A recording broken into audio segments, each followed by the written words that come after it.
Bom, Fabiano Neme, Matheus Belé, vamos conversar aqui sobre esse livro, entre outras coisas, né? Esse livro aqui, talvez até menos sobre o livro, né? Para as pessoas lerem, né? Para a gente não dar spoiler.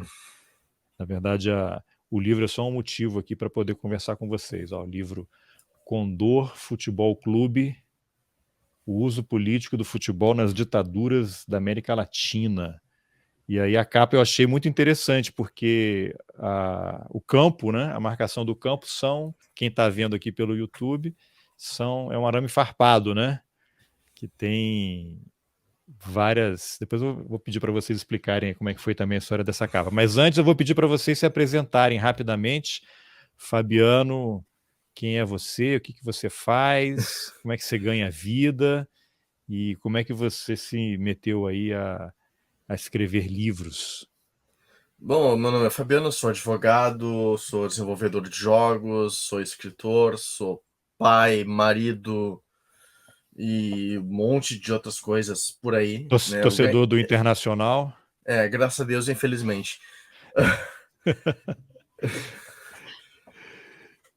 E É, como é que você começou a fazer livros aí, se interessar por esses assuntos? o Condor FC é meu quinto livro, na verdade. Né? Eu tenho um livro de processo civil e eu tenho outros três de RPG, que é o de não, 4 de RPG, 4 ou 5. Eu nem sei mais, bastante coisa. Não, vamos Eu não falar sou bom sobre. de matemática básica, assim, É, então. então tua área não é tributarista, né? Não é tributária, eu Não, acho. na verdade, eu sou tributarista, sim, mas se eu preciso somar um mais um, eu peço pro contador. Tá bom, tem esse pessoal aí para ajudar, né? E É. Matheus, fala um pouquinho aí de você. Bom, a minha formação base ela é na arqueologia, né? Eu sou arqueólogo de formação, formado pela FURG, fiz o mestrado em arqueologia e dentro da arqueologia a minha pesquisa ela sempre mexeu com espaçamentos mais curtos de tempo. Assim, a gente tem o costume de achar que são sempre coisas muito distantes da gente, mas a arqueologia ela tem uma veia da arqueologia contemporânea que mexe com, enfim, casos e materialidades mais recentes. Assim. E é o caso da minha pesquisa, desde sempre, desde a graduação, passando pelo mestrado, e depois dele, eu trabalho com arqueologia da repressão e da resistência, se dá para dar um nome para essa área que ainda é muito discutido. Arqueologia da repressão. E da Isso resistência. é um campo da arqueologia, assim, Sim, novo, antigo? trabalho. Oi? Um campo da arqueologia, mas esse é recente, é antigo, eu que nunca ouvi falar. Então, ele dá para ser datado, surge ali entre 80 e 90, numa das correntes mais Ah, é recentes da recente então, arqueologia. né? Sim, e ele estuda assim muito do pós-guerra, né, a materialidade desses conflitos mais recentes.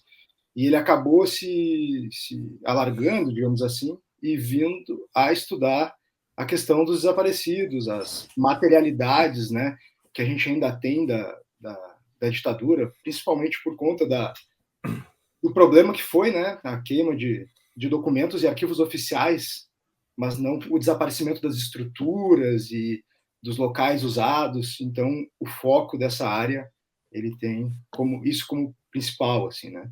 E passa também, por exemplo, para desaparecidos políticos, eu digo assim, restos mortais, por exemplo, o cemitério de Perus em São Paulo, identificação de restos mortais. Sim, perfeito. É uma das coisas em que a arqueologia, esse braço da arqueologia mexe diretamente, assim, né? Uma coisa mais de perícia. A Argentina mesmo tem a EAAF, né? Que é uma instituição que faz a coleta de DNA da Que é uma população. referência até, né? Uma referência. Eu visitei, inclusive, a sede, enfim, né? Durante essas pesquisas, né? Então, eu sou um pesquisador dessa área, né? Em termos É acadêmicos já. curioso, eu lembro porque tem um episódio que aconteceu. Vocês estão aí no Rio Grande do Sul, né? Mas tem ali um episódio famoso na região de Medianeira, ali na fronteira do Paraná, Argentina, Paraguai, que tem um grupo do Onofre Pinto, que é um ex-sargento, e ele era da VPR e estava voltando, tentando entrar no Brasil, tentando não, entrou no Brasil, né? Com um grupo que seria para retomar a luta armada, atraído aparentemente por um agente infiltrado, que é até um gaúcho, que era da Brigada Militar, o Alberi, acho que é Alberi Vieira da Silva, e era uma armação, né? E eles desapareceram ali naquela região onde hoje está a represa de Itaipu, o lago de Itaipu, e de vez em quando não, houve algumas buscas, e foi o pessoal da Argentina que foi convidado pelo governo brasileiro para poder tentar localizar covas, eventuais, não acharam nada, né? Mas eu lembro de ter lido que esse grupo era uma referência e estava atuando fortemente aí em parceria com a Comissão de Mortos e Desaparecidos. Sim. Interessante.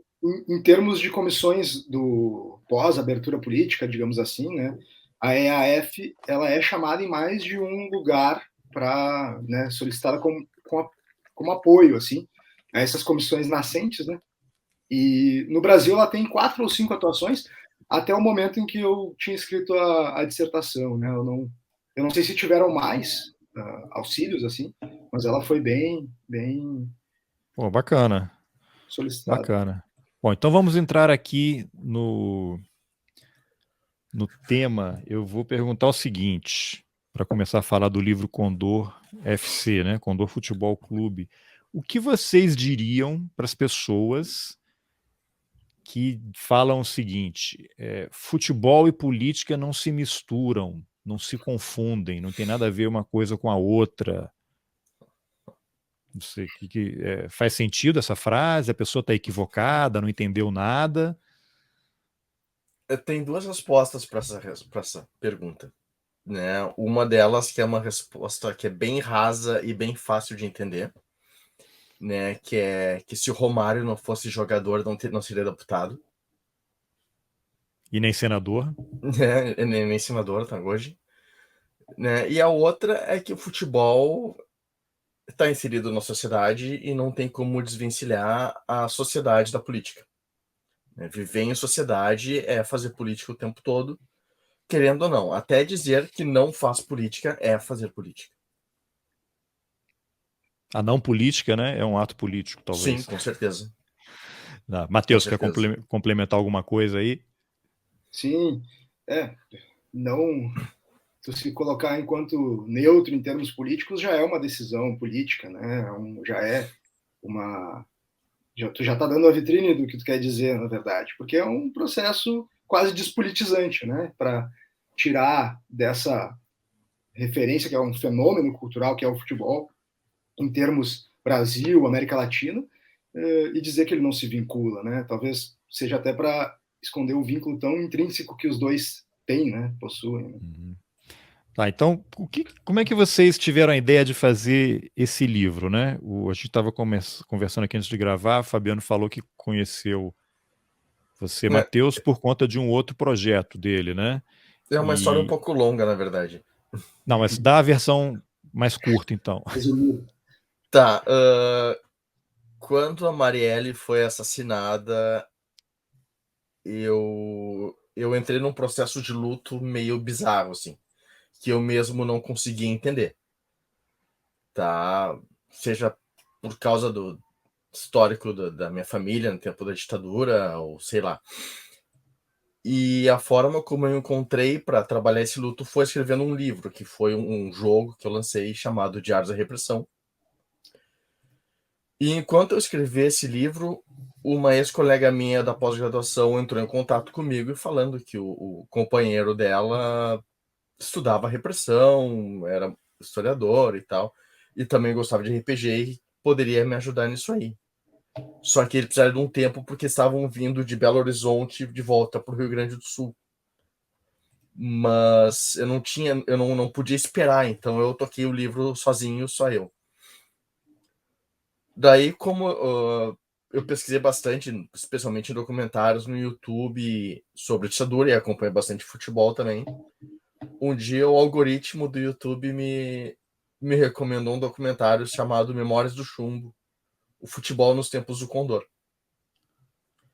Tá, ó, tô colocando na tela aqui Ah, sim. o, o Aí eu livro. pirei. Eu assisti o documentário todo num dia só, um documentário de 4 horas. E eu falei, tem que ter mais disso aí, eu quero consumir mais disso aí.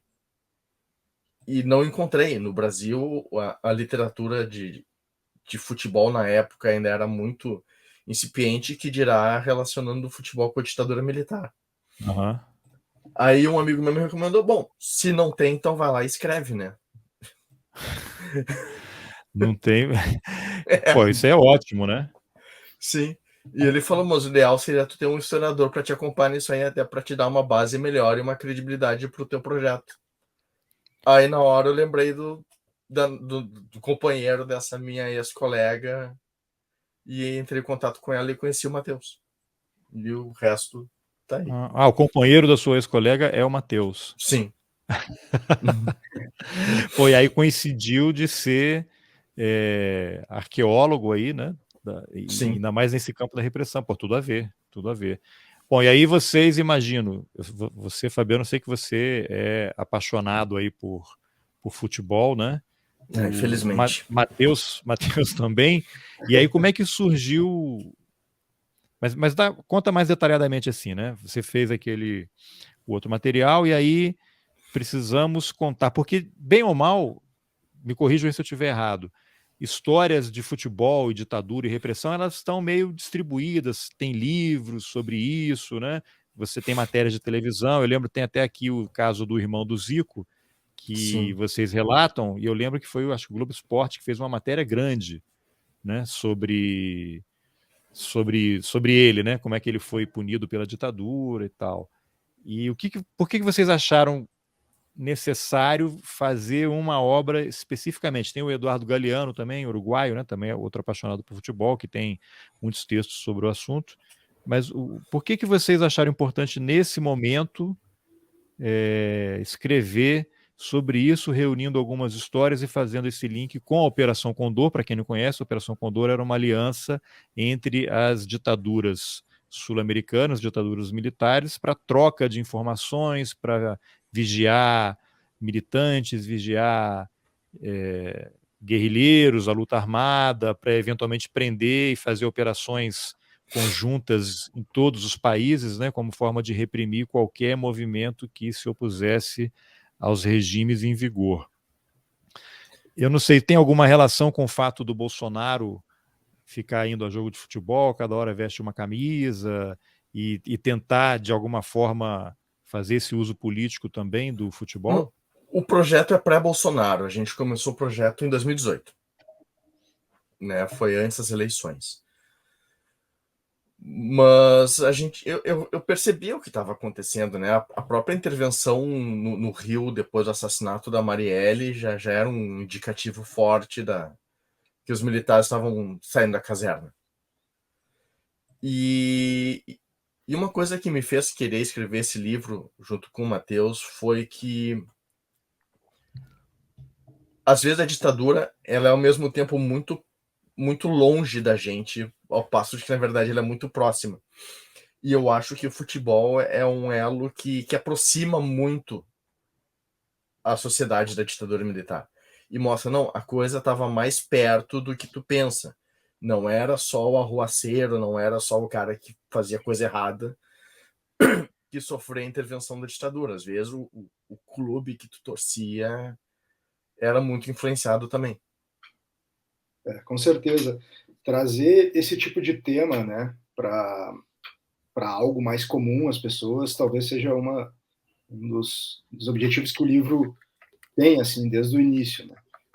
Tratar de algo que é tão íntimo para muita gente, que é o futebol, e mostrar como ele foi vinculado, como o Fabiano disse, a um assunto que, ao mesmo tempo que está muito próximo, está muito distante, né?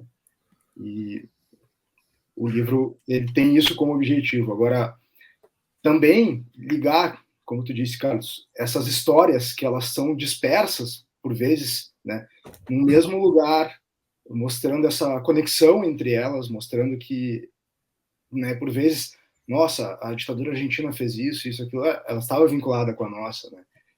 A Operação Condor é um exemplo disso, como a América Latina como um todo, ela foi embolsada, né, capitaneada por essa lógica perversa. Então o livro tem muito disso, né, de trazer essas histórias, aglutinar elas da forma como a operação estava aglutinada e se desenvolvia a partir disso, dessa junção, e trazer para né, com um tema mais íntimo das pessoas que é o futebol, mostrar como eles estão unidos, estavam vinculados. Tá, e como é que foi a pesquisa para escrever o livro e qual foi o critério que vocês adotaram para escolher as histórias que estão contadas ali, né? Lógico que Operação Condor, eu imagino que tem histórias do Brasil, Argentina, Paraguai, Uruguai, os países que estavam mais. Eu sei que na Bolívia também havia tentativas ali, houve operações pontuais em relação à Operação Condor e colaborações entre os governos, mas o caso mais forte realmente foi nesses 4 países, e eu lembro que eu vi até que acho que na introdução que vocês mencionam o livro O Sequestro dos Uruguaios, né, que foi um caso clássico ali da Operação Condor, que até o livro foi escrito pelo meu amigo Luiz Cláudio Cunha, que mora aqui em Brasília, tem uma série de entrevistas que eu fiz com ele para o podcast, e que são 2 uruguaios sequestrados em Porto Alegre e depois levados para o Uruguai, presos pela polícia brasileira, né, e depois levados para o Uruguai. Como é que vocês escolheram quais histórias entrariam, né? E por que exatamente essas histórias? O livro, até ele chegar nesse formato das 11 histórias divididas em 2 tempos e um intervalo, ele teve vários outros formatos que a gente acabou descartando porque não encontrava histórias interessantes para contar. Até o ponto que a gente concluiu que o ideal seria a gente pegar essas 11 histórias, né, que é a formação de um time de futebol de 11 jogadores, dividir elas em 2 tempos de 5 histórias e ter uma história diferente no meio que serviria de intervalo. A gente acabou optando por algumas histórias mais conhecidas e outras um pouco mais obscuras, né? Uma coisa que eu comentei com o Matheus um tempo atrás foi que o livro estava virando uma temporada de Arquivo X. Tá? Por quê? Porque uma temporada de Arquivo X já tem 2 tipos de episódios mitologia e os episódios monstro da semana. E o livro é a mesma coisa. Ele tem episódios muito específicos em que tem o uso político do futebol pela ditadura, como o caso da Copa 78, Copa de 70, a questão do Colo-Colo com Pinochet. E tem episódios que existe só uma cruza entre o futebol e a repressão, como o caso do Estádio Nacional do Chile, a questão do Cláudio Tamburrini, a própria questão do Nando também, que não é exatamente um uso político do futebol, mas situações em que o futebol e a ditadura se encontraram. Nando, que é o irmão do Zico, né? Esse mesmo. Tá. Durante essa discussão do formato do livro e que capítulo ia entrar ou não, né? Eu prefiro imaginar que a gente deixou alguns, não descartamos eles. Eles estão guardados numa gaveta aí, quem sabe algum dia eles, né, façam parte de uma nova edição ou de um outro livro, mas durante as discussões a gente levou muito em consideração a questão das fontes. As fontes, alguns dos capítulos ali são bem balizados por pesquisas arqueológicas de centros de detenção clandestinos durante a ditadura, né? Ou, enfim, outras materialidades que vêm de fontes até de pesquisas arqueológicas, inclusive. Então, caso do Estado Nacional, a fuga da Monção Seré, são assuntos que já são, assim, bem investigados, né, nesses últimos anos. E alguns dos capítulos que a gente deixou guardados, eles têm a ver também com a questão das fontes, né? A gente fez toda uma pesquisa documental e algumas outras eu já tinha feito durante a minha dissertação. E algumas delas a gente não teve acesso à quantidade de fonte que a gente entendia o suficiente, né? Então, o Caio Martins, por exemplo, que a gente cita no livro, que teve uso político como prisão, a gente não conseguiu acessar essas fontes, né? E não era um trabalho que já foi feito ou que a gente poderia fazer no tempo do livro. Então, algumas dessas que fontes seriam essas nesse caso aí do Caio Martins? As que desapareceram seriam as fontes, os registros escritos, né? Que não se tem mais ou não se achou eles. E a gente não teve acesso também ao pessoal, os sobreviventes que ficaram presos lá, por exemplo. Né? Assim como o caso do Caselli, que a gente ia, né, fazer um capítulo só sobre a história dele, a gente também não conseguiu acesso. não sei se pela virada política que o Brasil tomou, ele não atendia as nossas ligações, mas, né, tu perguntou das fontes, são essas, né? A gente foi atrás das entrevistas, de fazer entrevistas, de falar com algumas das pessoas, ou de utilizar entrevistas que foram já realizadas, né? E, enfim, o não acesso, não conseguir alcançar elas, tirou alguns capítulos que a gente pretendia fazer do livro e inseriu outros também, né? Não vamos ver só a parte ruim.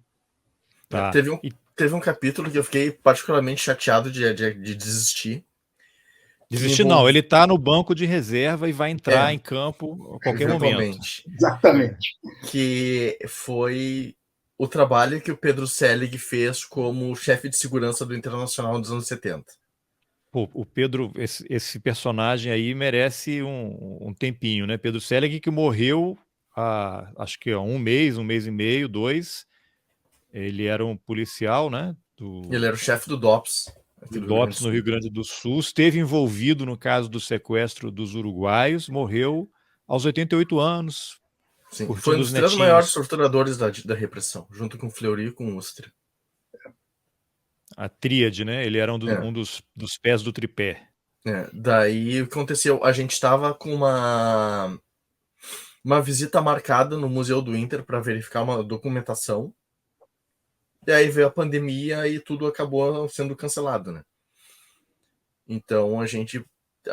Porque, só voltando um pouco, eu e o Matheus entrevistamos o Ibsen Pinheiro. Que foi presidente da Câmara. E foi presidente do Internacional também. Né? O Ibsen está vivo? Não, ele faleceu em 2020.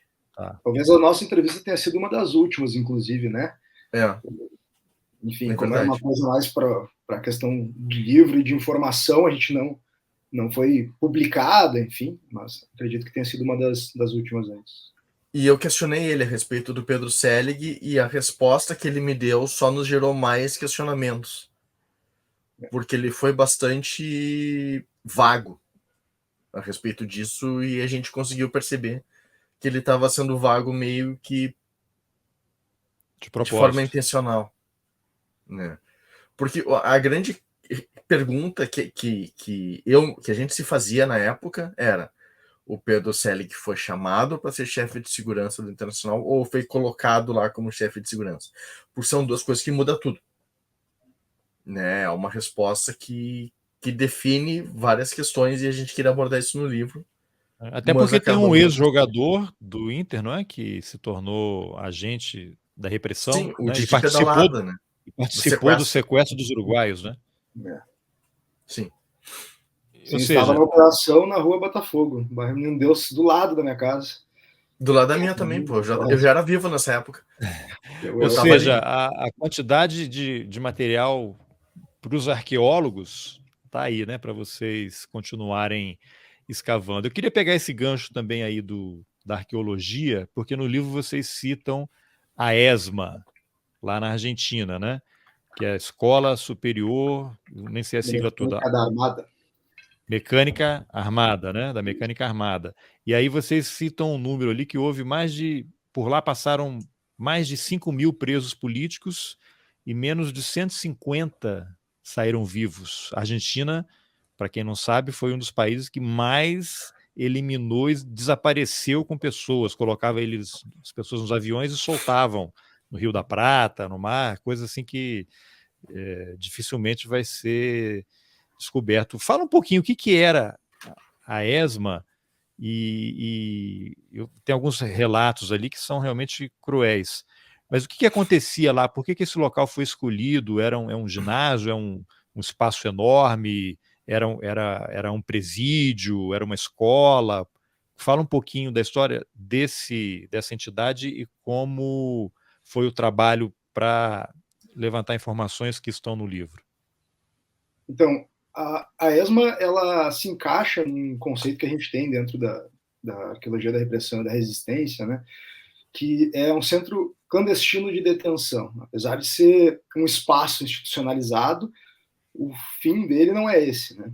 É a Escola da Mecânica da Armada. Então, a Argentina foi um dos países que mais utilizou esse tipo de mecanismo durante a ditadura. Esse conceito ele surge na Guerra da Argélia, né, onde a França começa a enfrentar a guerrilha urbana na guerra, criando locais que não existiam. São os não lugares que a gente chama. E muitos desses lugares são alvo de estudo da arqueologia porque eles não sumiram. Alguns deles, infelizmente, sumiram, mas grande parte deles não foi destruído como documento histórico, né, e outras fontes. Então, a ESMA ela é um dos centros clandestinos de detenção da Argentina, em que tu tem uma fachada de uma instituição militar e faz uso dela como uma prisão, né, clandestina.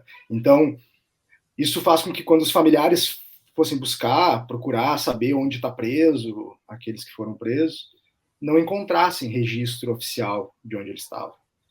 E grande parte da minha pesquisa tem a ver também com o uso desses centros no Brasil, que sempre foi uma coisa negada, assim, não, aqui no Brasil não teve tempo de ser feito isso, não precisou, eles, enfim, né, criaram táticas anteriores. E lá nos idos de 2010, 2011, a gente ficou em cima de um exemplo aqui em Porto Alegre mesmo, que é um dos objetos do meu estudo, que foi um centro clandestino que funcionava em 64, entende? Então a ESMA vem muito depois. Que centro é esse aí, de 64? O nome dele varia entre Dopinha ou Dopinho, né, como um referencial ao DOPS. Né? Aqui em Porto Alegre eles utilizavam essa nomenclatura. E era que era uma casa? O que era? Ele foi um casarão, ele era um casarão na Rua Santo Antônio, aqui em Porto Alegre, e ele foi transformado numa subsede do DOPS, um centro clandestino de detenção.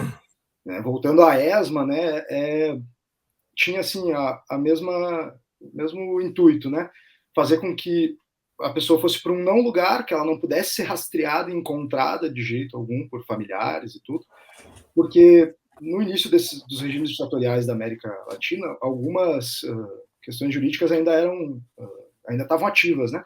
Então, aqui em Porto Alegre, por exemplo, o uso do dopinho, foi por uma questão de evitar o habeas corpus, né? Me corrija aí, Fabiano, qualquer coisa, mas para a família evitar uma soltura antes. Ele não estava oficialmente preso. Exatamente. A família chegava, não há registro da prisão. Temos o outro caso em Petrópolis, a Casa da Morte de Petrópolis, né? Que aí até tem uma discussão entre historiadores, que eu sempre usava o termo centro clandestino, e eu entrevistando umas historiadoras, elas falaram, mas como clandestino? Ele era um centro secreto, porque clandestino é quando ele está dentro de uma estrutura e que na cadeia de comando o topo não sabe, mas os operadores da Casa da Morte estavam lotados no gabinete do ministro do Exército. Havia uma cadeia de comando, né? Então, e para lá, você está vendo Etienne Romeu, que é considerada a única sobrevivente, né? Casa da Morte, porque quem ia para lá era para morrer. Então, sim, o cara desaparecia, era levado para lá e só quem estava envolvido naquela estrutura é que sabia, né? Mas essa do Rio Grande do Sul eu não sabia. Depois a gente vai conversar aí em outra oportunidade sobre esse caso, né?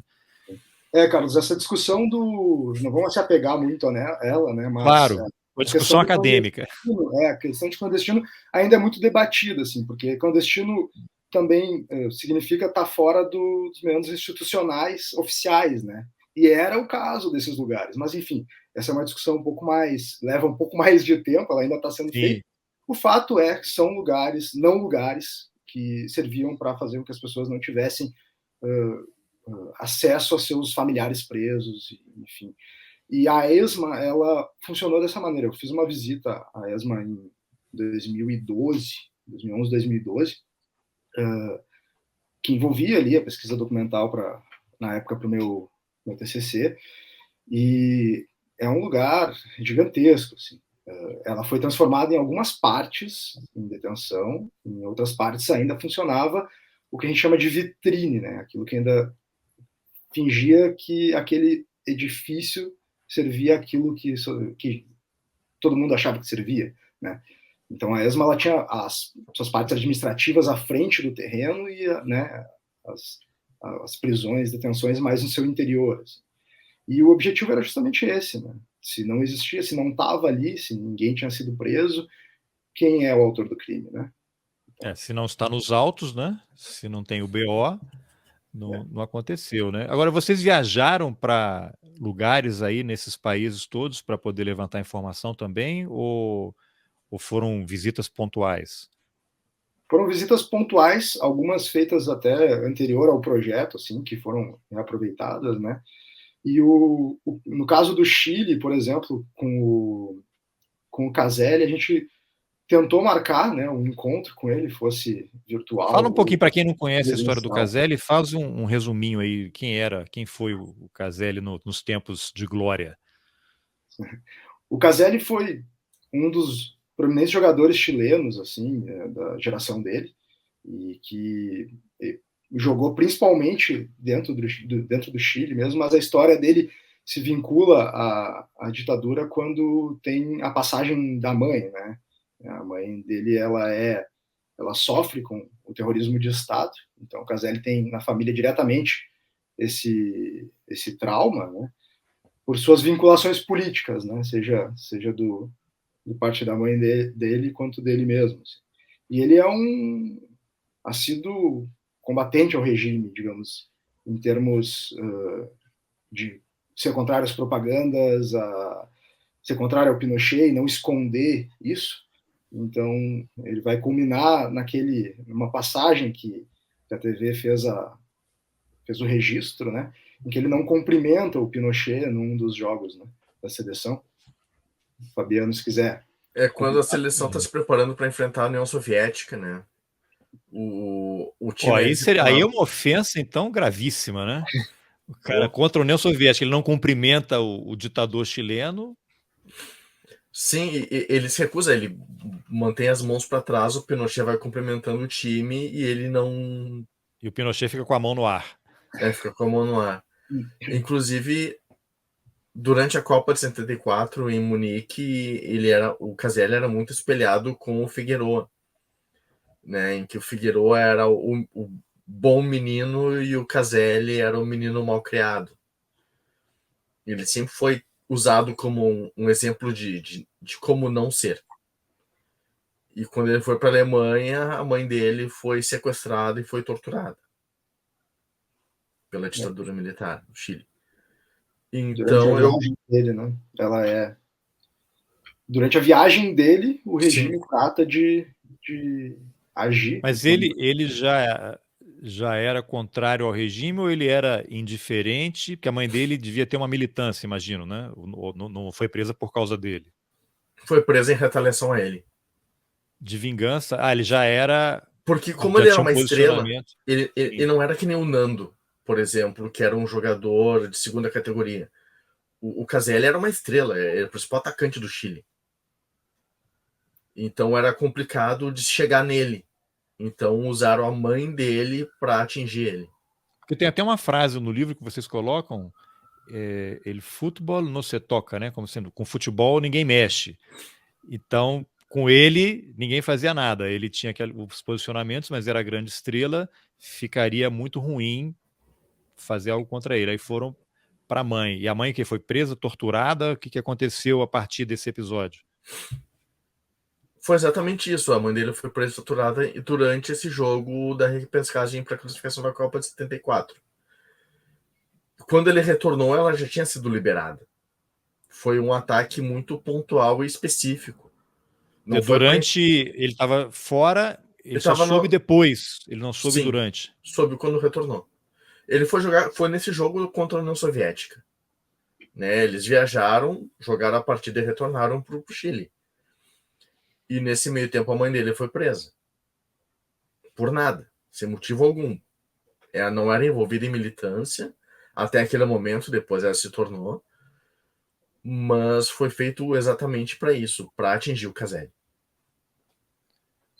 E aí o que acontece a partir desse episódio aí? Ele continua na seleção, ele se torna um símbolo, se envolve mais diretamente aí algum tipo de resistência política? Não, é só no símbolo negativo. Tá? Para a mídia. A mídia usa a figura do Chile, como eu falei antes, como o menino mal criado. Ele é...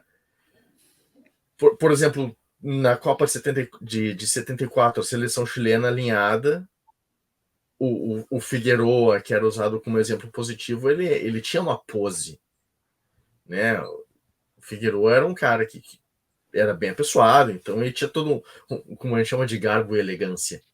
Enquanto o Caselli é um cara que ficava... Ele não parava quieto durante o hino nacional, e até isso era explorado politicamente pela repressão para queimar o Caselli. Tá. Essa frase do "a futebol não se toca", ela é da mídia esportiva como um todo no Chile, assim.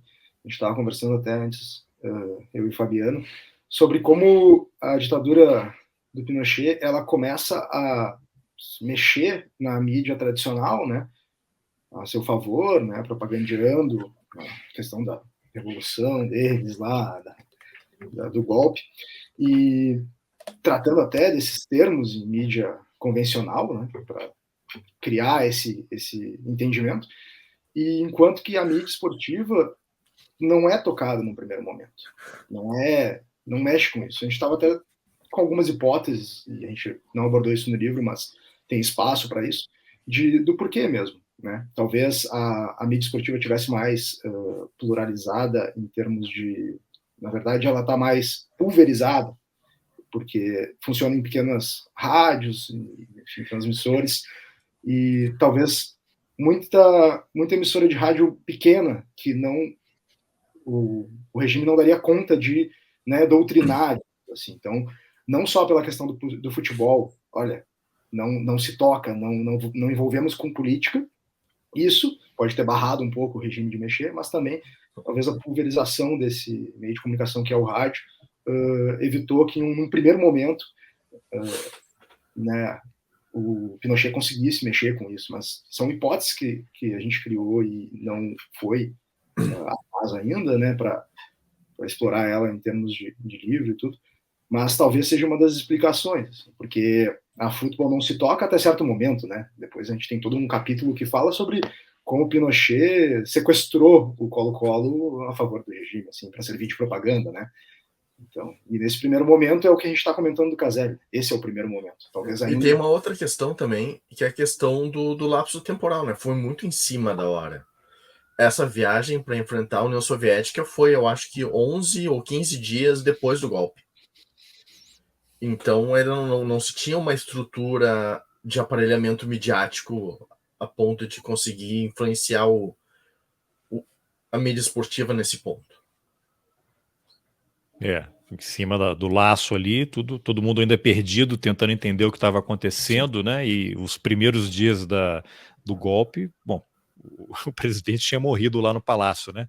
Um monte de gente sendo presa, imagina. Então, eu queria aproveitar que estamos falando do Chile e usar uma outra frase que vocês colocam no livro, que é uma placa que está no portão 8 do Estádio Nacional, que é: "Um povo sem memória é um povo sem futuro". Parece até que é do Brasil, né?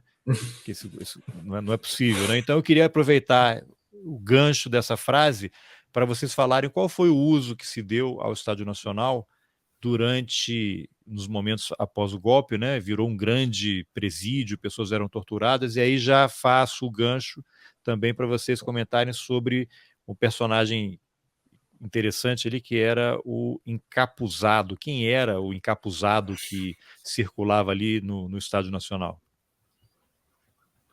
Bom, o Estádio Nacional, logo que teve o golpe, as delegacias de polícia não tinham condições de receber todos os presos políticos que eram feitos na época, todas as prisões que eram feitas na época.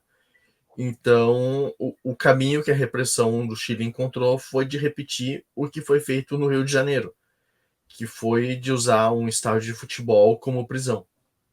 No Chile foi o Estádio Nacional do Chile, que a gente está falando agora, e que no Brasil foi o Caio Martins, que o Matheus referiu uns minutos atrás. Só que no Estádio Nacional foi... Bom, o próprio golpe no Chile foi um golpe muito diferente, porque foi um golpe extremamente violento. E isso acabou refletindo no Estádio Nacional, que virou quase um campo de extermínio, em que as pessoas eram mantidas eram torturadas o tempo todo. A mera existência dentro do Estádio Nacional já poderia ser enquadrada como tortura, porque as pessoas ficavam no frio, no chão, era um lugar úmido, os pelotões de fuzilamento estavam lá, e tinha essa figura do encapuzado, né, que é uma figura muito, muito polêmica, tanto pela atuação dele quanto pela própria identidade. Porque encapuzado era uma pessoa que era carregada por militares com um capuz na cabeça e preso por uma coleira e levado por uma corrente, como se fosse um animal. E ele apontava a próxima pessoa que seria interrogada e seria torturada. E ele fazia isso, pelo que se entende e pelo que veio à tona, porque ele mesmo era um militante que mudou de lado. E a partir disso eu conseguia apontar quem era quem entre os presos lá do Estádio Nacional. Seria um delator que estava encapuzado para não ser reconhecido, apontando os companheiros de movimentos de esquerda e, ao mesmo tempo, submetido a um processo de extrema humilhação, né? O fato dele estar numa coleira, que aí remete também àquela expressão que era usada aqui no Brasil, né? Os cachorros da ditadura, né? Sim. O cachorro era o cara infiltrado e que era dominado, né? O caso Cabo Anselmo. Era um cachorro do delegado Fleury. Estava totalmente servil, obediente e sujeito a qualquer coisa, né? Bem, bem curioso. Agora, até vocês relatam aí que teve uma pessoa que teria se apresentado como sendo esse, mas não, ainda há dúvidas porque suspeita-se que várias pessoas poderiam ter interpretado aquele papel, né? Sim. Isso nunca foi esclarecido, né? Existe essa dúvida até hoje, assim, né? Apesar de terem, sei lá, uma das pessoas terem dito que fazia esse papel, alguns historiadores e sobreviventes mesmo do Estádio Nacional comentam essa teoria da multifacetada, digamos assim, né? Que seriam várias facetas de um mesmo personagem, assim, mais de uma pessoa teria sido encapuzado.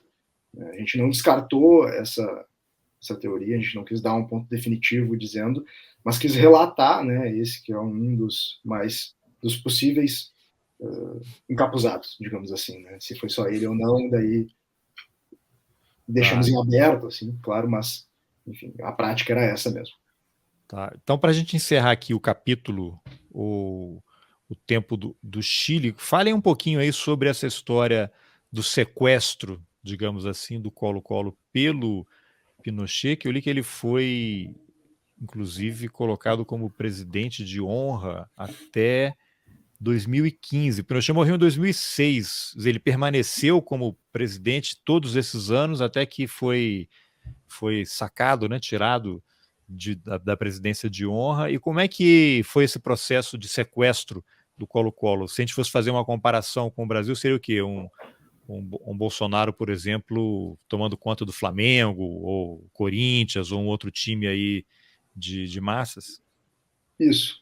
Dá para fazer um paralelo, mas a atuação da ditadura pinochetista teve um vínculo muito mais econômico, digamos assim, né? Não que, enfim, não se possa ter aqui, mas por enquanto até onde se sabe, né? O vínculo da ditadura chilena em relação aos clubes de futebol, ele foi pensado, discutido dentro dos altos escalões do exército mesmo. Desde o começo do golpe, alguns militares são colocados em pontos estratégicos, né? Eles têm lá a Associação de Futebol, como se fosse a CBF, o órgão, a entidade máxima do futebol chileno. Ela já é tirado o civil responsável e colocado um militar para comandar. E a partir daí são discutidas as várias alternativas que se tem em relação à imagem do regime ser vinculada ao fenômeno futebol. E a utilização disso ou não através de um clube ou através de algo mais generalista, digamos assim. E a opção pelo Colo-Colo, ela se dá, alguns anos pós-golpe, na forma de quase que o que acontece aqui com alguns órgãos públicos, digamos, né? Algumas instituições públicas. Se fala muito da má gestão que o Colo-Colo havia estava tendo ao longo dos anos, né? Isso é muito propagandeado, mas a verdade é que o futebol chileno não ia bem economicamente, mesmo antes do golpe, e o Chile como um todo, né? E se usa disso, né, desse sucateamento, mau cuidado com o dinheiro, para se propor uma alternativa que hoje em dia no Brasil tá bem em discussão e acontecendo, inclusive, né, Vídeo Cruzeiro, que é o clube empresa. Então, a ditadura ela discute em que termos usar e cronologicamente tu vai ver isso sendo usado, o clube empresa, mas depois um clube vinculado a um nacionalismo, né? Então, quando o clube empresa não dá certo, né? A gente trata bem isso no capítulo sobre o Colo-Colo. E o vínculo foi de financeiro, né? Ele dá um suporte ao Colo-Colo para crescer em termos financeiros e a contrapartida seria essa vinculação ao regime. E só que aí tu tem nuances também simbólicos, por exemplo. O Colo-Colo é um dos maiores, na época, é o maior clube do Chile. E se propõe e se define que os jogos do Colo-Colo, todo dia 11 de setembro, o Colo-Colo joga, tem jogo do Colo-Colo. E isso, simbolicamente, é muito forte no Chile, porque é o dia do golpe, né? Do golpe, é o dia do bombardeamento da Casa do Palácio. Palácio La Moneda e a morte do Allende. Exato. Então tu tem uma, né, vincular isso, né, botar um jogo no mesmo dia que se tem o protesto contra o golpe, né, ou enfim, né, tu mobilizar essa outra, nessa escala, uma massa, tu evita esse tipo de coisa, né, enfim, ou mesmo, como eles fizeram, utilizar essa movimentação como comemoração ao golpe, aos aniversários do golpe. Então isso tu vê perfeitamente. Capitaliza, né, os gritos, os protestos, as panelas são todas em nosso apoio. Exato. Então tu tem a vinculação econômica, tu tem a vinculação simbólica, o uso disso, né? Só que em inúmeras fontes tu percebe que não partiu do Colo-Colo, né? O Colo-Colo ele foi escolhido. A diretoria ela foi transformada, ela foi convencida, ela foi. Então por isso a gente trata muito esse detalhamento do refém, assim, até quando o Colo-Colo foi refém, porque bom, o símbolo do Colo-Colo é o Mapuche, né? Então como é que tu trabalha isso em questão simbólica do Chile? É uma coisa complexa. Mapuche, que é a população dos povos originários lá, né? Exato, que até hoje, né, enfim, reivindica, né, inúmeras pautas suas, né, é um dos movimentos sociais mais efervescentes do Chile. Tem uma coisa que é interessante de falar sobre esse sequestro do Colo-Colo, que é essa questão que o Matheus referenciou de usar uma pretensa má gestão do clube para transformar ele numa empresa.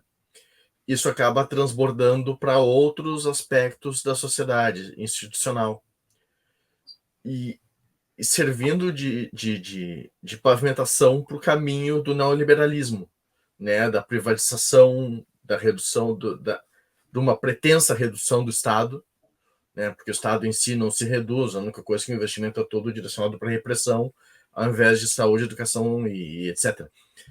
Mas você está falando do Brasil, não, né? Desculpa, é do Chile. Não, né? não, do Brasil hoje, não, né? Tá, não.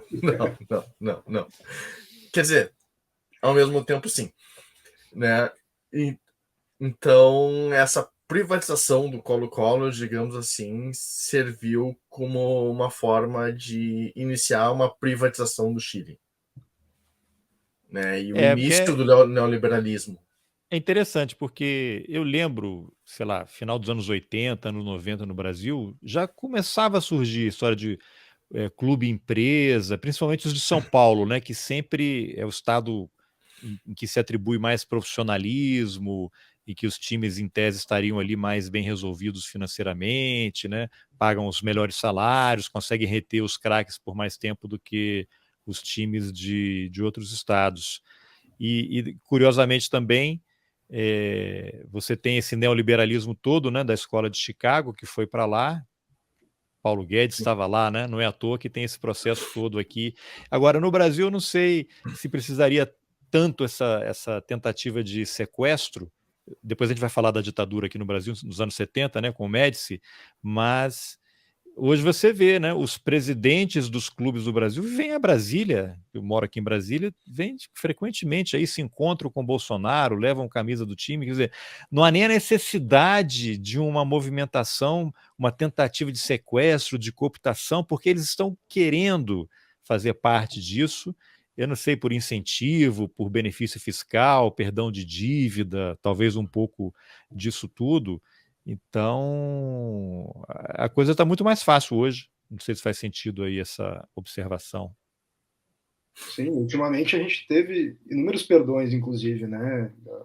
Ou renegociações de dívidas de vários dos clubes de futebol. Assim. Então, o vínculo político e econômico está mais atritado, digamos assim, nesse sentido, mas também chamando os principais políticos dos clubes a dialogar, a conversar com o governo. Então, como é que vão dizer que política e futebol não se misturam, gente? Como é possível isso? Então, tem um outro, acho que o caso, eu não sei se esse do Chile é o mais famoso, acho que o caso da Argentina, né, a Copa de 78, eu tinha 8 anos, ia fazer 7 para 8 anos, eu lembro de alguns jogos, eu não sei se é nessa Copa que tem aquele gol clássico, a barreira, tem um jogador na barreira, e aí o jogador vai fazer o gol, o cara da barreira, que é do time que está atacando, sai, a bola passa entre os jogadores e sai um gol. Eu fiquei com essa imagem na cabeça, não sei de qual Copa era, não sei se atribuição a... Eu não estou me recordando desse gol. Em 78 ou esse gol nunca aconteceu? Eu enlouqueci aqui. Não, um gol assim já aconteceu várias vezes. O cara, na hora da falta, o cara do time que tá atacando tá no meio, o cara vai chutar, ele sai, a bola passa no meio e faz o gol, né? Sim. Então, assim, mas é uma imagem que clássica assim na minha mente. Mas na Argentina, você tinha lá houve o golpe, né, do general Videla, né, o líder que morreu há alguns anos aí num vaso sanitário na prisão perpétua que ele estava cumprindo lá em Buenos Aires. E aí a Argentina precisava vencer a seleção do Peru, acho que por 4-0, né, para ir para as finais. Sim. E aí eu não me lembrava, eu estava lendo o livro aqui, o Kissinger, secretário de Estado dos Estados Unidos, estava na Argentina e ele e o Videla foram à concentração lá, o vestiário da seleção peruana para fazer, vamos anunciar aqui uma doação de arroz e tal. Conta essa história aí, porque... E a Argentina foi campeã da Copa de 78, né? O Kissinger, ele pipoca várias vezes no livro. Acho que tem umas 2 ou 3 referências a ele ali. Né? Ele estava bem atuante aqui na época. Até o Matheus pode falar mais sobre ele. Mas realmente houve essa visita, né, para tentar até facilitar um resultado que favorecesse o regime. 78 era que o golpe foi 76, né? Uhum. Isso aí. Os caras estavam tomando o pé ainda ali da situação, mas a repressão estava a todo vapor, né? É que, para mim, assim, olhando de forma mais distante, eu acho que o objetivo da Copa de 78 foi mostrar para a comunidade internacional que a ditadura da Argentina estava tudo bem. Porque o golpe no Chile pegou muito mal no exterior, especialmente na Europa, por causa da violência, por causa do bombardeio ao Palácio da Moeda, e porque até então ninguém se importava com o que acontecia aqui. Ninguém se importava com as ditaduras aqui, era muito pouco. E foi só a partir de então, de 73, que os organismos internacionais de proteção dos direitos humanos começaram a prestar atenção. E a Copa de 78 serviu também para isso, para mostrar, não. O Chile foi exceção, foi só aquele dia, tá tudo bem, tá tudo certo. A Copa de 78 tem muito disso, e a participação do Henry Kissinger também foi nesse sentido. Meio como um avalista da paz social promovida pela ditadura. Tá, mas e como é que foi essa operação? Os caras tinham uma Copa no país deles e tinham que ganhar, né? Porque se perde ali ia ficar muito mal. E aí tinha que operar resultados. O que se comenta sobre os bastidores aí? A seleção peruana, enfim, afinal entregou o resultado. Tem até uma fala do goleiro, né, que vocês colocam lá no livro, né? E o cara fala, o goleiro que levou 6 gols peruano, certamente alguém levou dinheiro, né? Como se não fosse com ele, né? O que vocês podem contar desse episódio?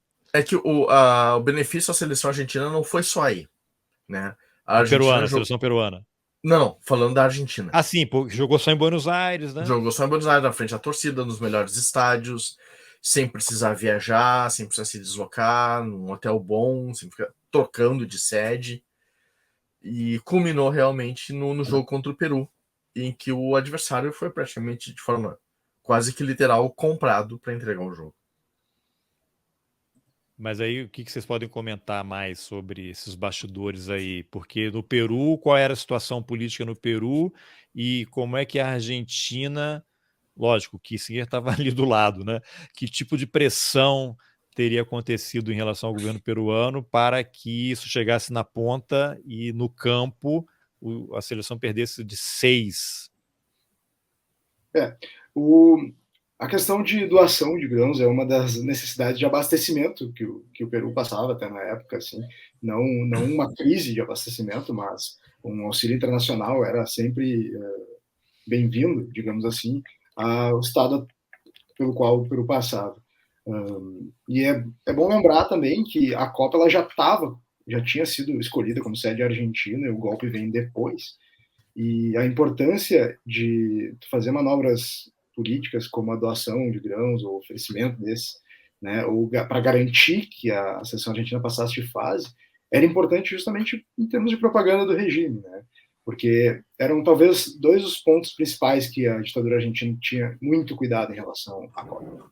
Para que, se tivesse um êxito, para não demonstrar fraquezas, para não criar um descontentamento no povo, vindo do futebol, e que podia, né, minar, e ia minar os outros campos da sociedade, e também maquiar o que estava acontecendo ali. Né? A ideia é que a Copa passasse um viés de estabilidade, tranquilidade, de não de violação dos direitos humanos, né? E eles foram muito cirúrgicos nesse termo para que a Copa acontecesse dessa maneira, com esses dois pontos bem alinhavados.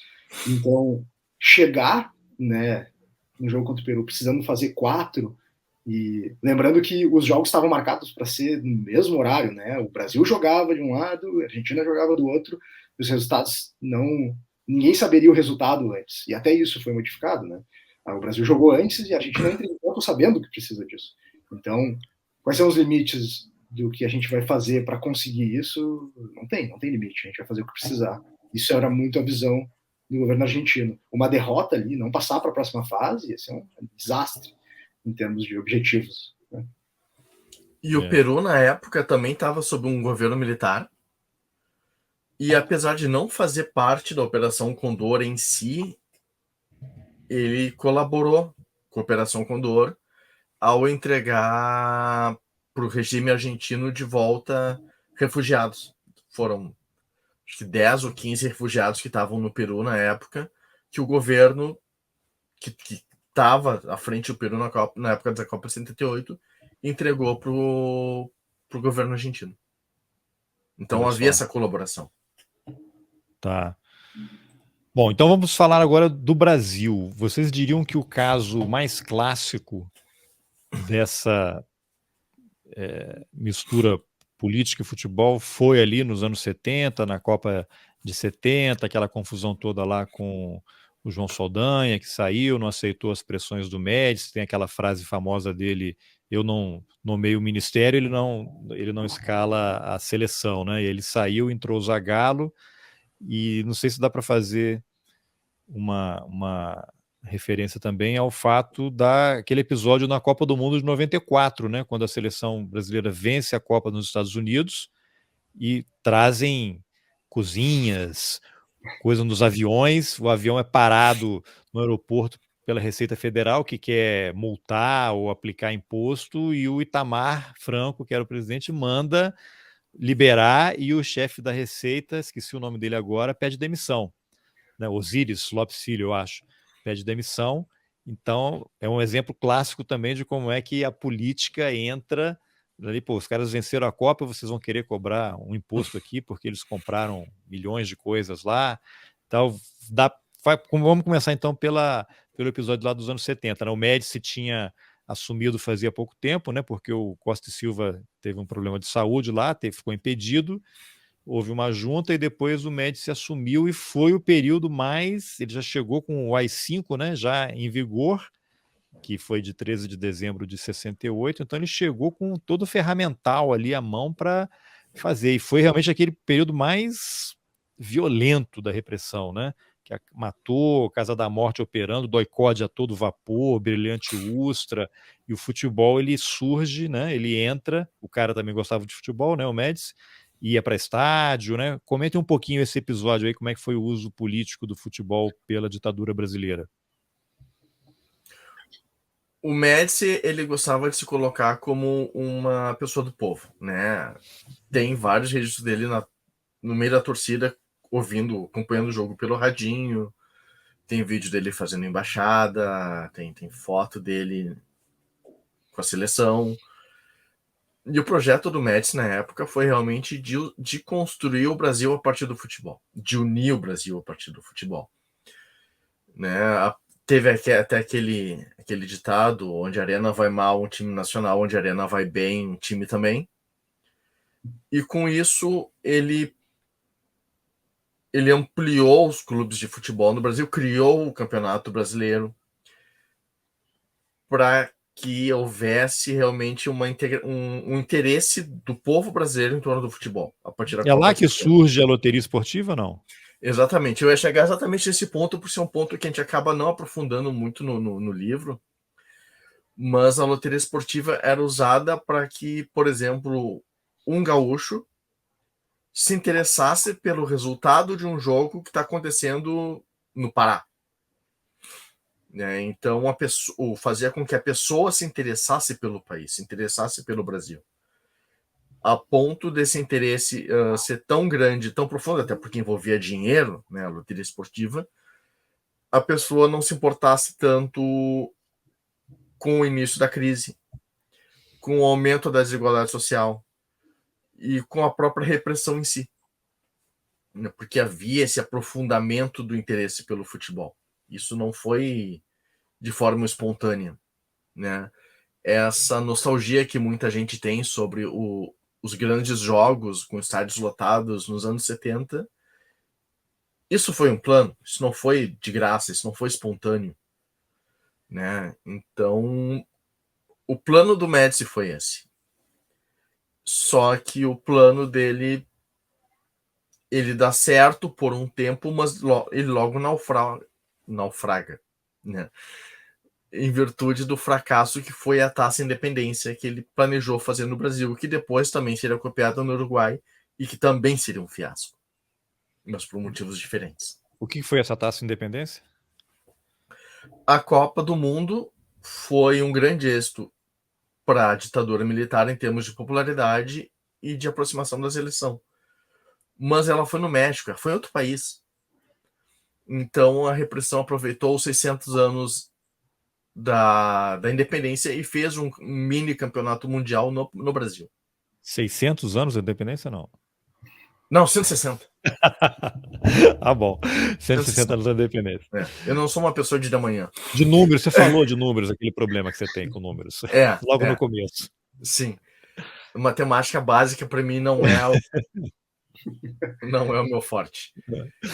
Apesar de não tratar, assim, especificamente da parte da loteria no governo Médici, até aquela questão das fontes que, né, a gente conseguisse apontar esse tipo de investimento, né, a gente comenta sobre ela no Chile, que tem um formato muito semelhante, né? O governo ditatorial chileno, ele chega a criar novos times de futebol, incentivar, né, criar incentivos fiscais para que times apareçam, né, no norte chileno, em cidades onde sindicatos de mineradores são muito fortes, né? Então a gente tem vários exemplos em Calama e em outras regiões, em outras cidades, e isso antecede a criação da loteria esportiva chilena. Então, que é exatamente o que o Fabiano comenta. Tu cria um maior interesse em clubes de fora da tua esfera, digamos assim, né? Por que outro motivo acompanharíamos futebol das outras regiões, né? Enfim. Projeto, né? Isso é um Projeto. incentivo. Isso é um incentivo. Tá. E aí, quanto ao episódio clássico, né, que é a saída a entrada do Zagallo na seleção, né? Por que o João Saldanha criava confusões ali e acabou sendo forçado a deixar a seleção? O Saldanha era um militante comunista, né? Era uma pessoa declaradamente de esquerda, Pronto, acho abertamente que não de precisa esquerda. nem falar mais nada, então, E né? ponto final. Vai lá. Brincadeira, vai lá.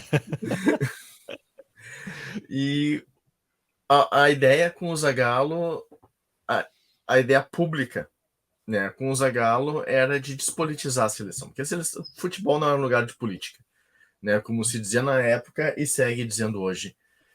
Então, a saída do Saldanha, ela foi muito para isso também, e também porque existia um receio de que o Saldanha usava as viagens da seleção para enviar documentos, para publicizar denúncias contra o regime militar. Então optaram por colocar um chapa branca, que de chapa branca não tinha nada, à frente da seleção brasileira, com o Zagallo, no caso. Que fez todas as substituições ali, convocou quem o Messi queria convocar, né? Era o Dario, né? O Dario convocou, Dario, mas não botou em campo, né? mas estava lá, né? Enfim, Tava lá. ele deu uma passada de pano ali, deu um ajuste. Fez um agradinho pro ditador. Agora, naquele período lá, havia jogadores que se posicionavam politicamente, e aí eu vou citar alguns casos mais recentes, né? Você tinha o Sócrates, né, que é uma grande referência em relação a posicionamento político, democracia corintiana. Aí você tem o Reinaldo, né, que está aí até hoje, faz declarações contundentes contra os fascistas. Você tem o Casagrande e tem o Juninho Pernambucano, né? Gerações aí diferentes, mas na sequência, né? Havia naquele momento alguém com esse tipo de postura dessas pessoas? Lógico que o Juninho Pernambucano e o Casagrande falarem algo hoje tem um outro peso. O Casagrande naquela época já era diferente, né? O Reinaldo também, Sócrates também, que ainda era ali ditadura e tal. Agora, nos anos 70 havia um jogador que era reconhecido como um cara de posicionamento político, que a exemplo do que vocês deram lá no Chile? Se havia, ele era totalmente silenciado e tirado de cena. Tá? Se teve uma coisa que a nossa seleção dos anos 70 foi marcada, foi pelo silêncio. Só falamos de futebol, só o futebol nos interessa. E tá tudo bem, o que importa é o tri. Né? O próprio Sócrates ele foi ter uma atuação política mais forte depois, durante o Diretas Já, porque na época ele era bem despolitizado. Ele era muito, extremamente, inclusive na biografia do Sócrates, que foi até lançado no Brasil, eu li a versão original, o Dr. Sócrates, o Andrew Downey, ele até comenta que o Sócrates se referia ao regime militar como revolução no começo. Sabe? E isso é muito sintomático ele usar esse termo específico. Ele foi se politizando, né? Não, teve um evento específico que foi um jantar que o Juca Kfouri convidou ele para jantar. Sentou na mesa, seguinte, tu tem espaço, tu tem microfone, tu tem que falar isso aqui. Essas coisas que tu fala, que tu defende, tu não pode falar. É um momento muito delicado. Revolução não foi revolução. Não foi, né? Não foi um movimento, como diria o Toffoli. Também muito menos. Né? Então, quem conscientizou o Sócrates realmente foi o Juca Kfouri. E a partir daí que ele passou a ter essa presença mais marcante durante o Diretas Já, principalmente. Muito interessante. Agora, para o outro lado, enfim, você tem outras figuras como Neymar, Ronaldo Fenômeno, Ronaldinho Gaúcho, né, outros jogadores de seleção de vôlei e outros de futebol mesmo, que são bolsonaristas, que estão alinhados, fazem declarações, são recebidos aí no palácio, o presidente vai aos jogos e tira foto com eles, né? Quando o Neymar se envolveu naquele episódio lá que ele foi acusado de ter estuprado uma brasileira lá em Paris, né? O Bolsonaro vem a público prestar solidariedade, dizer que acredita nele, ofende lá a moça e tal. A vida dela foi destruída, né? Com o Neymar não aconteceu nada e a vida da moça foi destruída, como geralmente acontece. Como é que a gente analisa essas pessoas que eu mencionei em relação a essa politização política e futebol? Na verdade, é uma confirmação de política e futebol, né? Porque quando a gente pensa política e futebol tem relação, não significa que é para a esquerda apenas. Ela é para o outro lado também, porque as pessoas acreditam no que elas querem e têm as suas convicções. O que eu acho mais interessante é que esse pessoal, quando tem declarações em apoio a regimes autoritários, é como se nada acontecesse. Eles são elogiados, são premiados, e se você tem uma posição contrária, aí tua carreira fica muito complicada, né? O que vocês poderiam comentar sobre isso? Tem um fato recente, assim, que consegue medir bem esse tipo de coisa, né? Ao contrário do Fabiano, eu sou um gremista de berço, também louco pelo Grêmio. E a gente está tendo um exemplo agora no clube dessa balança que pende diferente para cada lado. Né? Do Grêmio, você está falando? Do Grêmio. Né? Qual é o problema do Grêmio? Qual é o problema do Grêmio? Vamos lá. A questão, o que isso afeta o Grêmio? Os problemas do Grêmio são vários. Por que o Grêmio vai perder de novo esse ano? Vamos lá. Mas trazendo à baila essa questão política e futebol, por exemplo, a gente teve um treinador de futebol que dava declarações e apertava a mão e não escondia suas preferências, que foi o Renato Gaúcho em relação ao Portaluppi em relação ao presidente Bolsonaro. Né?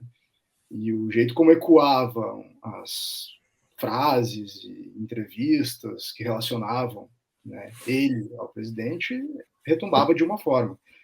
E hoje em dia, a gente teve um episódio com o Roger lá em Ponta Grossa, agora, nos jogos da Série B, em que ele, na entrevista pós-jogo, ele foi xingado, a família dele, com os nomes citados pela arquibancada, foi xingado. Ele comentou que isso nunca tinha acontecido, nem na carreira de jogador, né? O Roger Machado falando disso.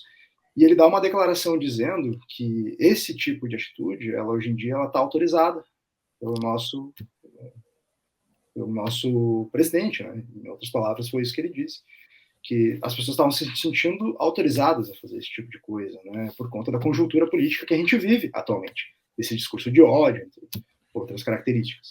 E a forma como retumbou, né, ecoou essa frase na mídia esportiva local aqui, foi de uma forma totalmente diferente do que quando o Renato fez essas aproximações políticas no discurso. Entende? Então...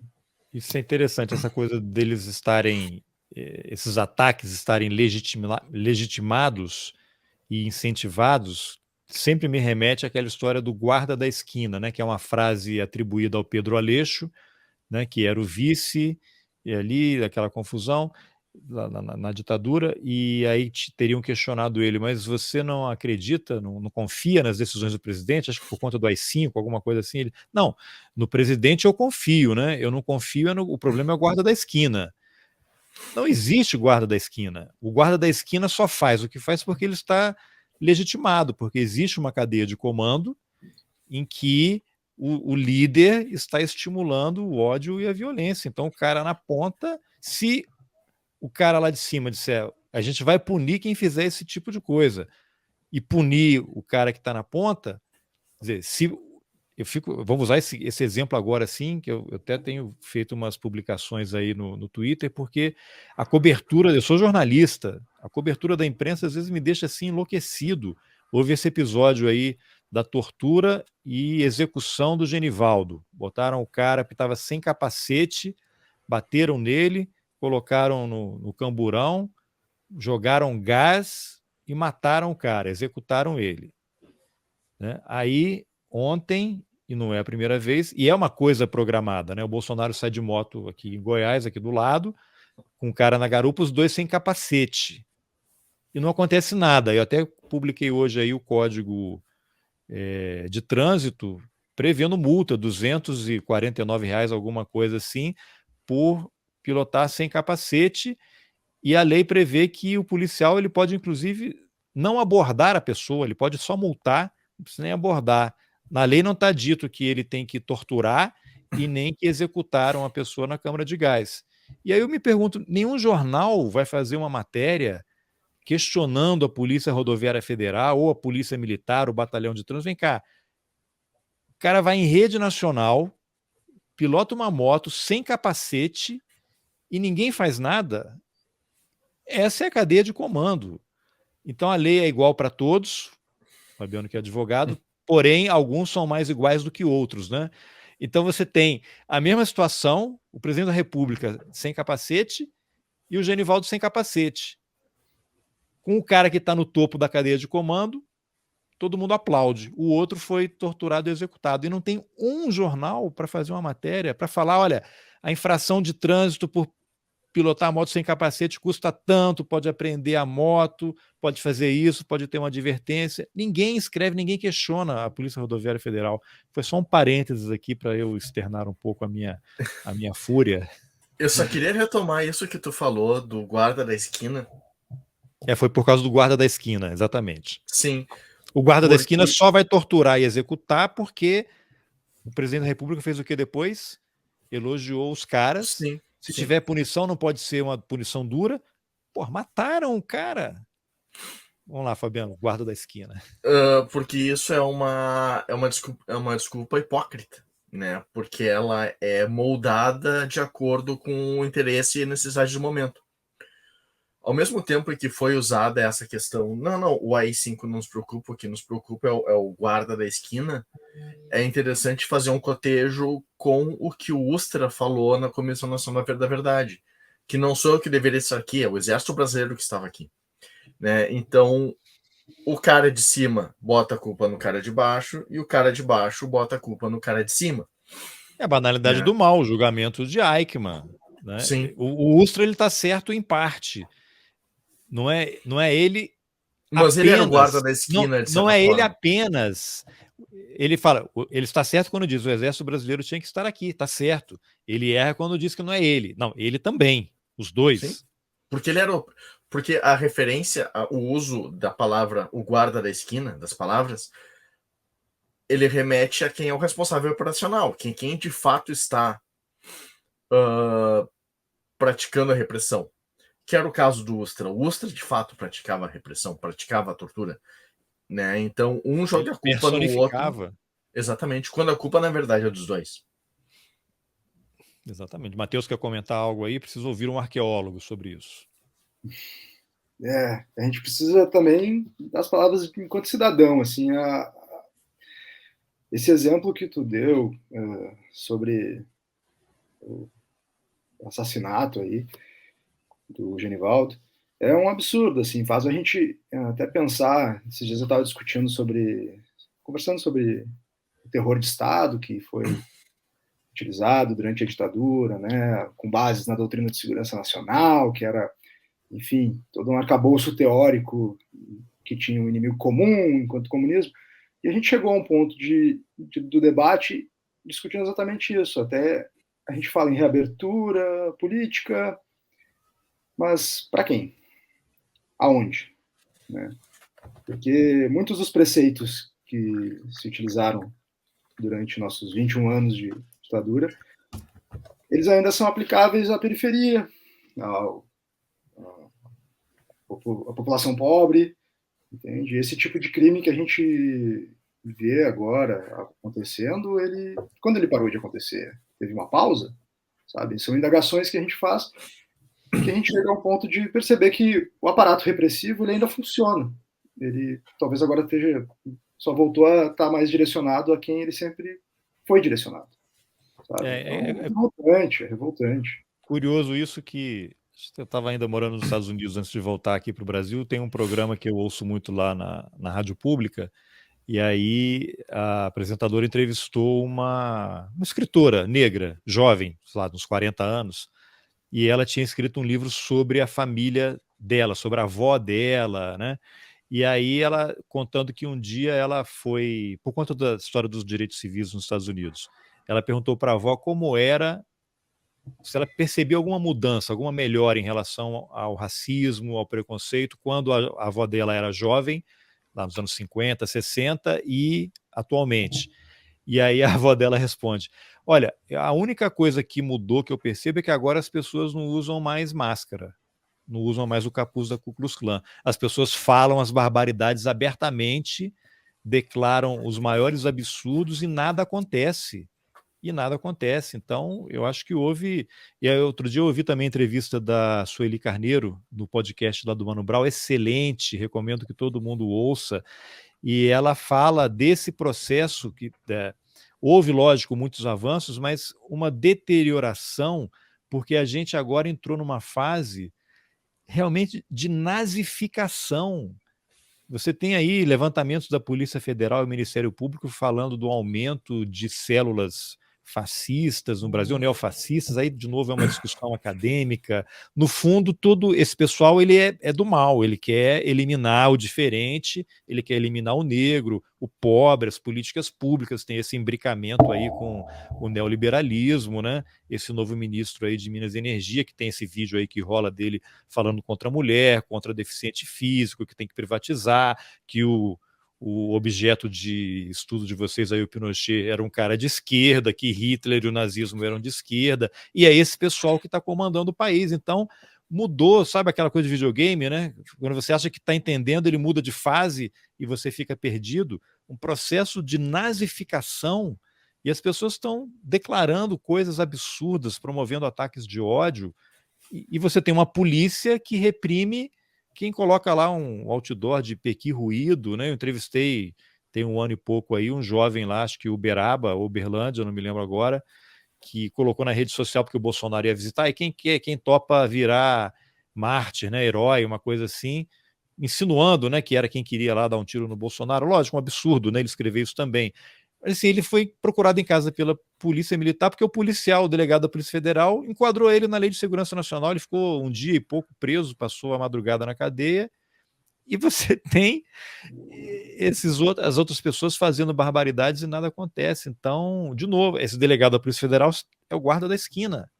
Ele está legitimado. Então, você pode fazer tudo para um lado e nada para o outro. Tem o presidente do STM que falou aí, por conta das informações aí, aqueles áudios do STM, né, dos julgamentos em que sabiam que havia tortura, ele fala: não estragou a Páscoa de ninguém, vamos fazer o que sempre fizemos, ignorar. Não pode, é um servidor público. Servidor, inclusive, a palavra é para servir o público, ele tem obrigações legais. E aí só varre de um lado e não varre do outro.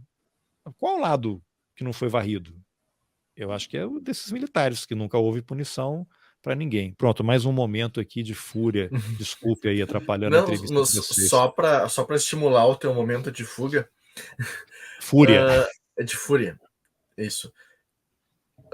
Isso ecoa muito uma coisa que se falava da lei de anistia, que a lei de anistia beneficiou a todos, né? O que é uma mentira.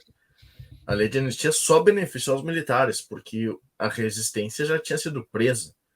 Já estava sendo punida no exílio. Já estava sendo punida, já estava sendo torturada. Então, isso é uma mentira. Né? Tanto que a lei da anistia foi aprovada só com votos da Arena. O MDB não votou a favor da lei da anistia, votou contra. E ganhou por pouco, né? Foram poucos votos. Sim.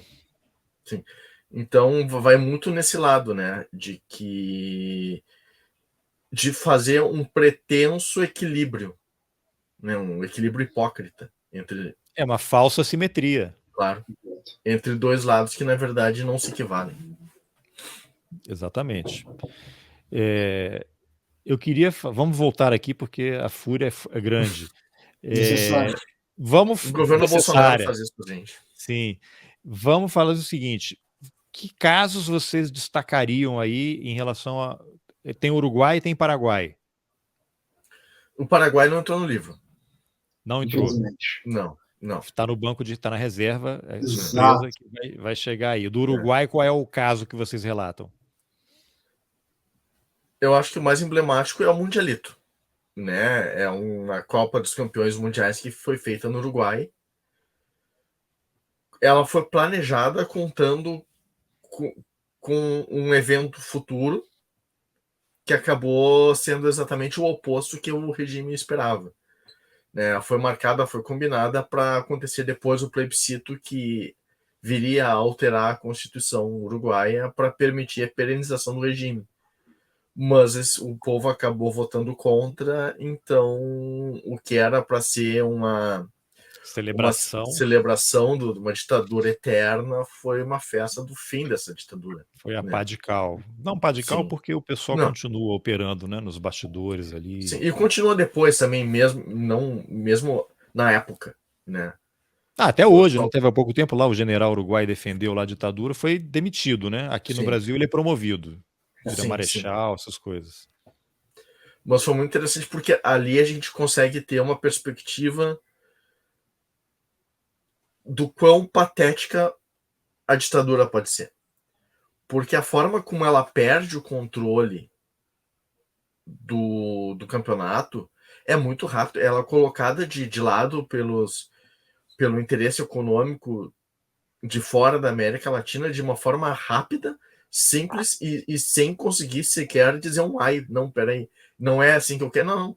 Vai para lá, agora chegou o pessoal do dinheiro, chegou os meninos grandes, agora a gente que vai cuidar disso aqui.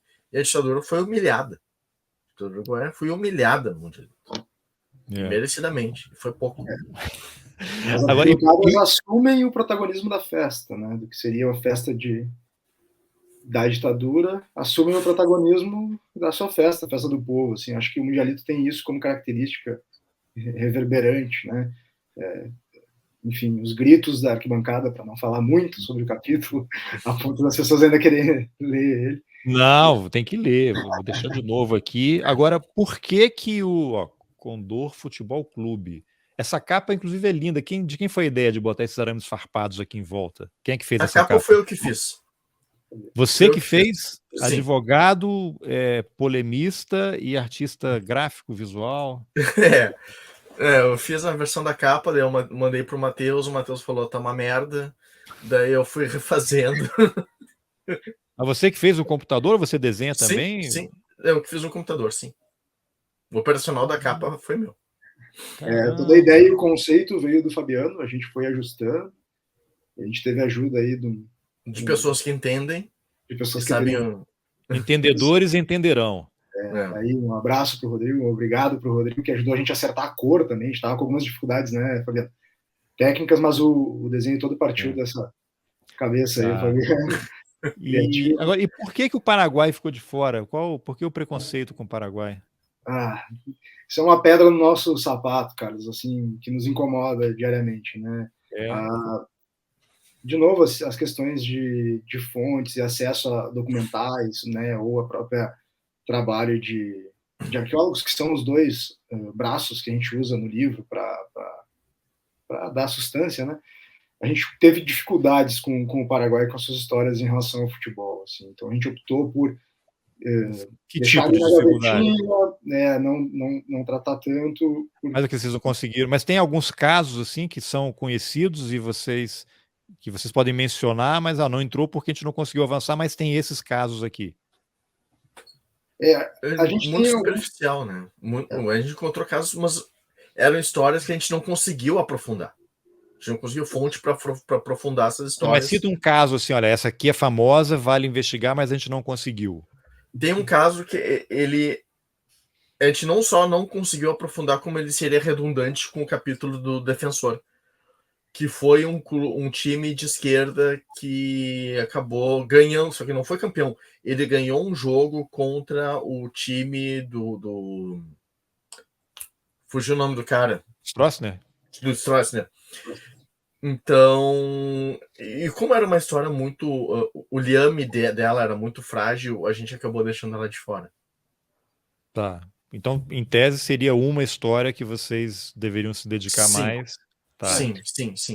Não teve caso de estádio sendo usado como prisão a menos que a gente tem encontrado, por exemplo. Não teve Copa do Mundo usada, até porque a seleção paraguaia na época não era das mais relevantes, né? Então, o Paraguai realmente foi um elemento mais em que o futebol e o regime não se cruzaram de forma tão intensa. E vocês chegaram... Diga lá, Matheus. A gente não conseguiu esses vínculos, né, Carlos? Importante, assim, não fechar que não teve também, porque a gente sabe muito bem como são os documentos de contextos ditatoriais, né? A gente não conseguiu uma vinculação do Stroessner ou do Ministério. Seria legal vocês, não sei se vocês chegaram aí aos arquivos do terror, vocês chegaram aí? Uhum. Lá no Paraguai? Em Assunção? Muitas coisas, muitas visitas a documentos tiveram que ser repensadas por conta da pandemia, né? Que veio no meio do projeto do livro. Por isso também que a gente pisou num solo mais, digamos, garantido, com visitas que a gente já tinha feito e materiais que a gente já tinha recolhido. Tem que ser pragmático, porque os arquivos do terror são... Eu tive lá uma vez, assim, cara, é impressionante o que eles têm lá. Eu não consegui a visita ali, mas com certeza, que nem eu disse, não se corta a possibilidade, existe. Depois eu vou passar para vocês que eu conheço a encarregada lá dos arquivos, a Rosa Palau, inclusive ela já foi entrevistada por mim aqui num dos episódios do Roteiristas, falando sobre os arquivos do terror, como é que eles foram encontrados, e eles atendem também remotamente alguma coisa, né? Então eu vou fazer a ponte depois aí com vocês. Legal. Vale muito a pena conhecer.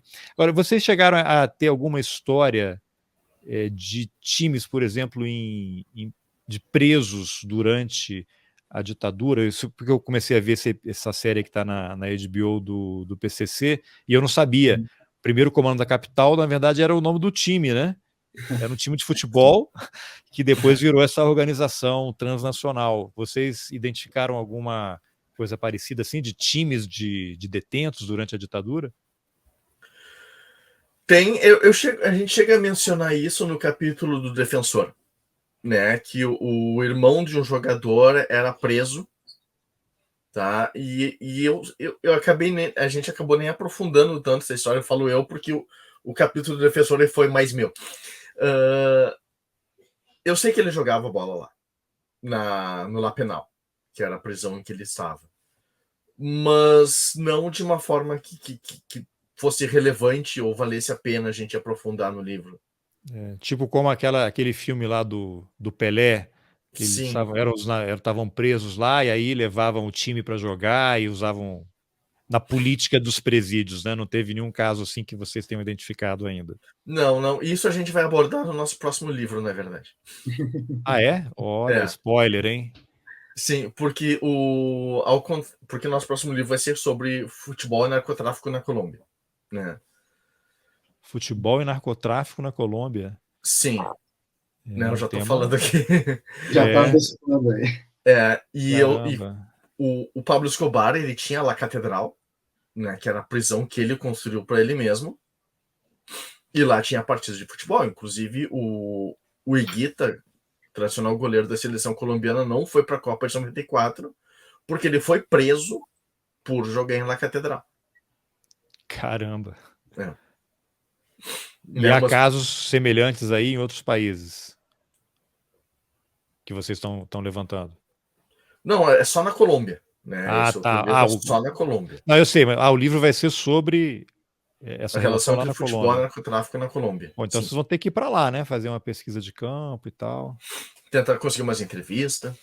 Bom que quase todo mundo está vivo nesse caso. Ah, é? Olha que legal. Sim, foi anos 80 e 90. Então... Muito bem.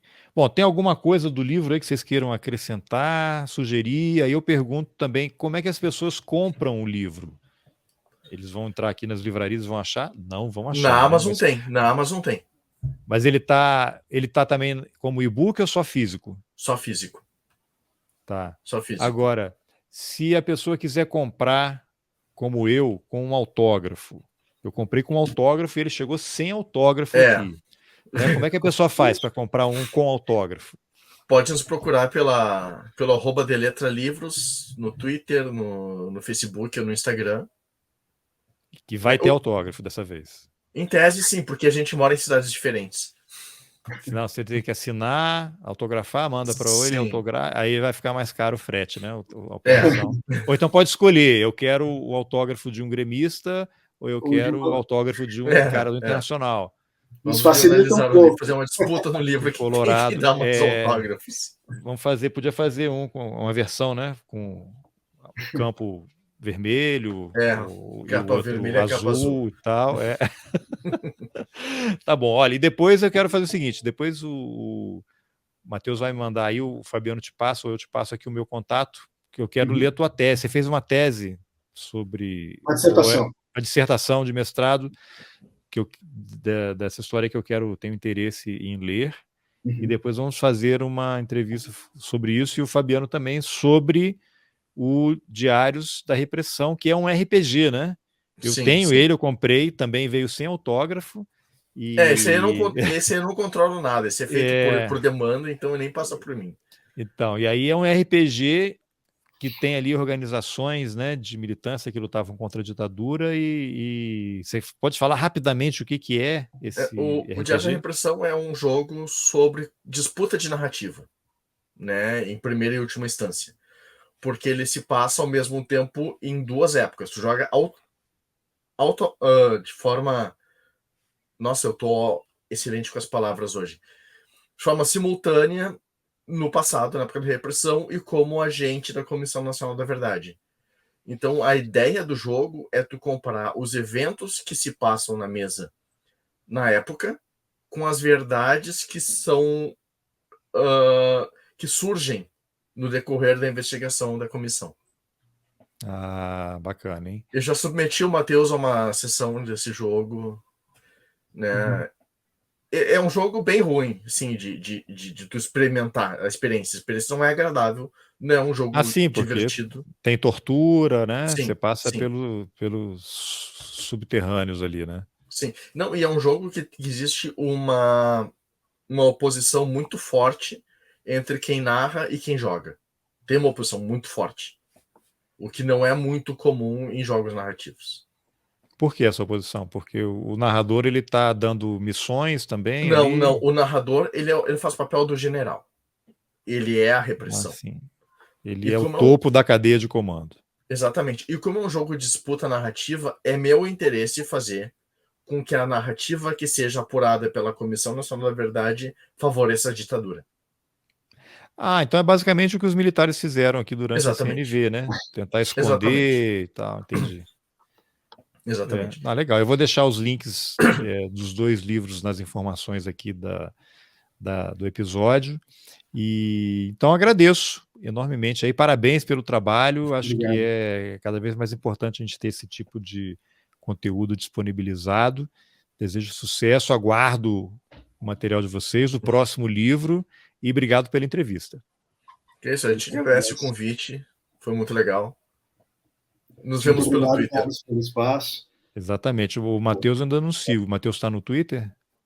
Não. Eu com redes sociais eu sou um pouco delicado. Tá certo. Faz bem. Tem que ver a pele desse homem, parece um pêssego, não tem uma ruga. De não se incomodar, né? Não tem preocupação, né? Tá bom. Beleza, a gente vai se falando então.